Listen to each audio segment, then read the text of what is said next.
டேய் சா இருச்சா ஏன்டா இப்படி ஓடி வர என்னாச்சு யார் உன்னை புரி பண்ண சொல்ல எடுத்துக்கோ நான் தூக்குவா டேய் அதெல்லாம் ஒன்றும் இல்லைடா நம்ம சரஸ்வதி மிஸ் இருக்காங்க சரஸ்வதி மிஸ்ஸு ஆமாம் சரஸ்வதி மிஸ்ஸு உனக்கு கூட அவங்கள ரொம்ப பிடிக்கும் அவங்க தானே அவங்க ஏன்டா என்னாச்சு அவங்க அவங்க நேற்று அசைன்மெண்ட் கொடுத்துருந்தாங்கடா அது இன்னைக்கு கிளாஸ்க்கு எடுத்துகிட்டு வர சொன்னாங்கடா ஐயோ டேய் என்னடா சொல்கிற நேற்று 1 மணி நேரமாக ஃபோனில் பேசுனேன் ஒரு கூட நீ சொல்லலையேடா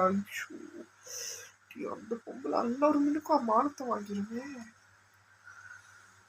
சரி நீ இப்போ எங்கே போகிற நானும் கூட வரவா இரு நீ செஞ்சிட்டியா அது நேற்று நான் உன்கிட்ட ஃபோன் பேசுகிற முன்னாடி 1 ஹவர் முன்னாடி நான் முடிச்சிட்டேன்டா அது முடிச்சுதான்டா உனக்கு கால் அடிச்சேன் இப்போ அதுதான்டா எடுக்க போகிறேன் சாரிடா நினைச்சேன்டா நான் எது செஞ்சிருப்பேன்